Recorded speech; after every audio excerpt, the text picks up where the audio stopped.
ഇടുക്കിയിലെ CPM ജില്ലാ secretary CV വർഗീസിന്റെ രാജഭരണത്തെക്കുറിച്ചുള്ള കഥകൾ നിങ്ങൾ കേട്ടോ. ഇടുക്കി മെഡിക്കൽ കോളേജുമായി ബന്ധപ്പെട്ട് പ്രവർത്തിക്കുന്ന നഴ്സിംഗ് കോളേജ്, അവിടുത്തെ വിദ്യാർത്ഥികൾക്ക് അടിസ്ഥാന സൗകര്യങ്ങൾ പോരാ. അതിനുവേണ്ടി അവർ സമരം ചെയ്തു.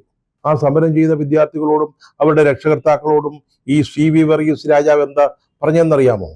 വേണേ പഠിച്ചാൽ മതി, ഇത് ഞങ്ങൾ കൊണ്ടുവന്ന നഴ്സിംഗ് കോളേജാ, അതങ്ങ് പൂട്ടാനും പാർട്ടിക്കറിയാം. ഒരു ജനാധിപത്യ പാർട്ടിയുടെ ജില്ലാ സെക്രട്ടറി പറയുകയാ. പറയുന്നത് എവിടെ വെച്ചാ? ചെറുതോണിയിലെ അദ്ദേഹത്തിന്റെ ആഫീസിൽ വെച്ചാ. അവിടെ വെച്ചത് പറയാൻ കാരണം എന്താ? ഇത് കളക്ടറുടെ ഓഫീസിൽ നടക്കേണ്ട ഒരു സന്ധി സംഭാഷണമാണ്. കോളേജ് പ്രിൻസിപ്പൽ അടക്കം, PTA പ്രസിഡന്റ്, 2 PTA പ്രതിനിധികൾ, 5 വിദ്യാർത്ഥി പ്രതിനിധികൾ എന്നിവരടക്കമുള്ള ഒരു യോഗം കളക്ടറേറ്റിൽ നടക്കേണ്ടത് കളക്ടർ ഇല്ലാത്തതുകൊണ്ട് നമ്മുടെ ജില്ലാ സെക്രട്ടറിയുടെ ചെറുതോണിയിലെ ആഫീസിലാണ് കൂടിയതെന്ന് കേരളത്തിൽ എവിടെയെങ്കിലും നിങ്ങൾ കേട്ടിട്ടുള്ളൊരു കഥയാണോ?